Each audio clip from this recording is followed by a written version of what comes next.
Welcome to week 3 of wide receivers, and this one should be interesting since we've already gone over quarterbacks and running backs. If you've been watching this in sequence, if you haven't, we like some expensive quarterbacks. We like some cheap running backs, so I think we're going to have to like a variety of wide receivers. But before we get into it, let me talk about promo code CURVE at rotocurve.com.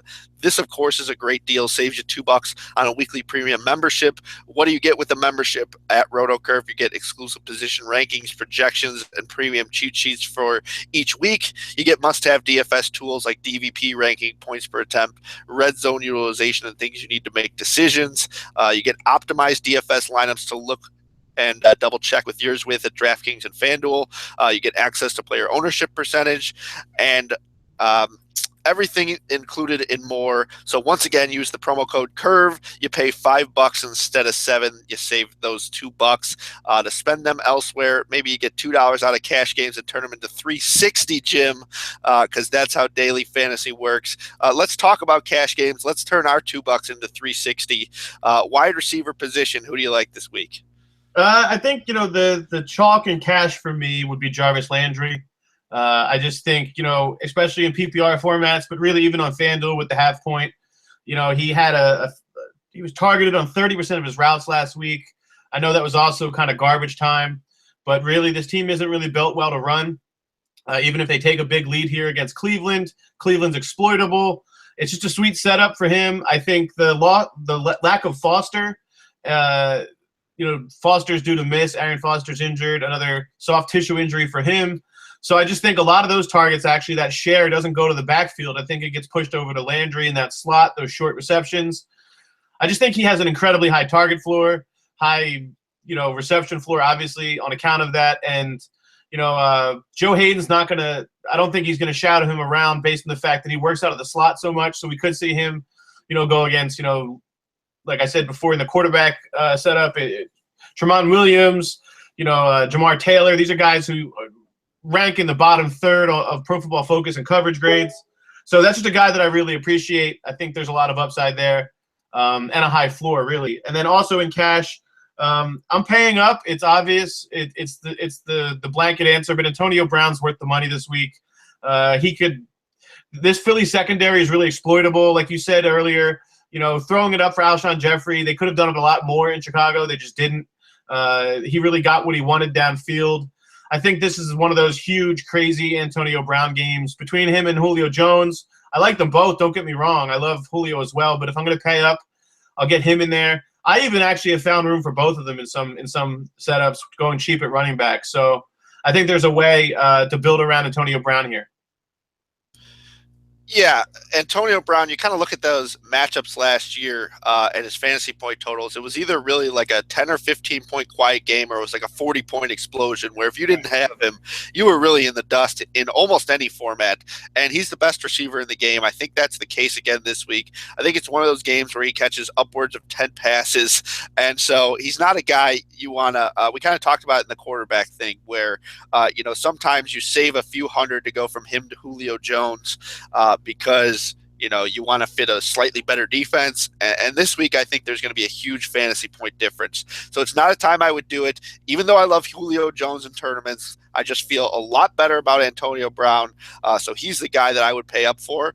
And since we've gone pretty cheap at running back, assuming we didn't spend up for D'Angelo Williams, or maybe we even did and we go cheap at tight end. Allen Robinson is a guy that really stands out to me this week. I mean, we saw what Corey Coleman did to this Ravens defense last week. With a worse quarterback, with kind of a worse setup, he's not nearly as tall. And Allen Robinson is a guy that people are panicking on in yearly leagues, but he's been shadowed by two of the basically 10 best corners in the league so far. He's had to deal with Sam Shields. He's had to deal with that awesome cornerback duo in San Diego led by Jason Barrett. So this is the week that he busts out, in my opinion. Welcome to the 2016 season, Allen Robinson. I think if you're looking for a mid-tier guy, I like him a lot more than Landry, and I'll tell you why. I asked Pro Football Focus, Scott Barrett, if everyone's familiar with him. I asked him if he had the Joe Hayden shadow numbers from last year. He shadowed 3 out of 5 times. Now, Is Jarvis Landry enough for him to shadow? I'm not 100% sure, but that kind of scares me. In cash games, I like to be 100% sure. I do think that Jarvis Landry has a wide variety of outcomes, but I think, the most likely is a 6-catch, 80 yards and a touchdown type game where he's going to be nice. I do think there are scenarios where he's, targeted 15 times, catches 10 of them. But I think, for Allen Robinson, against this defense where the team's going to be throwing, where TJ Yeldon's clearly not very effective, I think Allen Robinson in cash games is this guy I'm locking in as a wide receiver too. And for cash games, let's talk about the cheap guys, because I think we're going to need a cheap third one, right, especially on DraftKings. We talked about Mariota in the quarterbacks. I would rather go with some of his cheap receivers against this legendarily bad Raiders defense. Rashard Matthews is a guy who's a possession guy, and Tajay Sharp's been targeted heavily. I think you can go with either of them. I'm a little worried that Sean Smith decides to learn how to play football again, which he hasn't done in the first 2 weeks. So, Tajay Sharp, I think, sees most of him. So Rashard Matthews at a bare minimum price is a guy I think you can punt if you're getting guys like Melvin Gordon, Antonio Brown, D'Angelo Williams, guys like that into your lineup. Drew Brees, Aaron Rodgers. If you've got monsters everywhere else and you've got one of us starting receivers against this horrendous Oakland defense, I think you're doing fine. And I also think Tyler Lockett, who played over 60 snaps last week, I think Baldwin was at 71, Kearse was at 70, and Lockett was at 62. He caught all 4 of his passes. And again, I like Russell Wilson this week. I think Lockett's explosive. I think, he's going to be reliable when Russell Wilson throws to him. And I think he has a high ceiling. So that's a guy I'm comfortable with in cash. Are there any cheap guys that you feel comfortable with in, these head-to-head double-up type formats? Well, I mean, he's super obvious, but, the price on Stephon Diggs hasn't really left to commensurate levels. You still have those rookie cornerbacks in Carolina, and just market share-wise, he's got 58% of the Vikings receiving yards, which is ridiculous. I think the whole crowd will be on him. Obviously, he was a key part of the Millionaire Maker lineup, and, he's dominating right now, so the crowd will be on him. But still, at his price on both main markets, it's not really commensurate, like I said, with his usage. 2 more guys that I like. Jeremy Maclin is a guy who is, again, just a target monster. 15 last week. Kind of like what you said about Robinson, he's actually gone up against 2 really good set of cornerbacks. Again, this week isn't super ideal in terms of the matchup, but I still think there's going to be just the floor of usages there. It's almost kind of a Landry play where, I agree with you in the sense the ceiling might not be amazing, but I think the floor is there, especially in point per reception leagues. And then one more guy, I know he's generally going to be considered somewhat of a tournament guy because of his scoring pattern over his career, but now that there's all these injuries, I think Travis Benjamin qualifies for cash. I just think, even with Vontae Davis back, who knows what he's doing in terms of his health. And I'm not even sure who he shadows. If his shadow rate holds up, I'm not sure they have him moving all the way around, and really it's not even a lock that he plays. So keep an eye on that. That would certainly hurt Benjamin's status as a cash play. But still, just having a 25% market share in San Diego is pretty attractive. Yeah, I don't think this is a game where he's going to shadow. I don't think either receiver is good enough. So right. I'm with you, and it's amazing. We didn't even talk about this before this, and you're kind of reading off my list here with Jeremy Maclin. He's a guy I liked for tournaments. So we are on the same page once again. Let's go to tournaments since Maclin was the guy who I was going to lead off with. And let me just give you one guy so I can hopefully read off your list before you steal one of mine. Jordy Nelson. I mentioned Aaron Rodgers. Excuse me. I know Darius Slay is a decent little corner, but Aaron Rodgers had a very good amount of success last year against this defense in terms of 300. He averaged 300 yards against them. He averaged a touchdown, and that was without Nelson. And we all know he's much better without Nelson. We mentioned Rodgers' numbers at home, and Nelson's kind of a speed demon. So all he needs is one quick step on Slay or anyone else who's guarding him.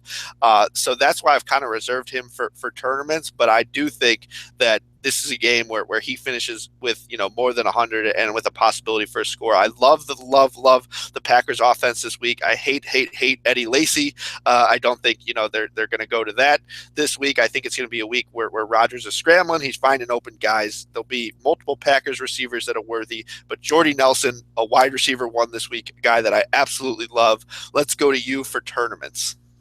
Tournament-wise, I'm going to stick in that Colts Bolts game, the Colts and Bolts. I'm going to go with Philip Dorsett. We just got news, that Dante Moncrief's out for 4 to 6 weeks with a pretty serious shoulder injury. I think that just pushes. Obviously, he already was playing, starting snaps. They run a 3 wide receiver set similar to New York, where they're always running trips out there. But getting deep on this, he's going to probably net more looks from. You would think that Verrett is going to be on Hilton.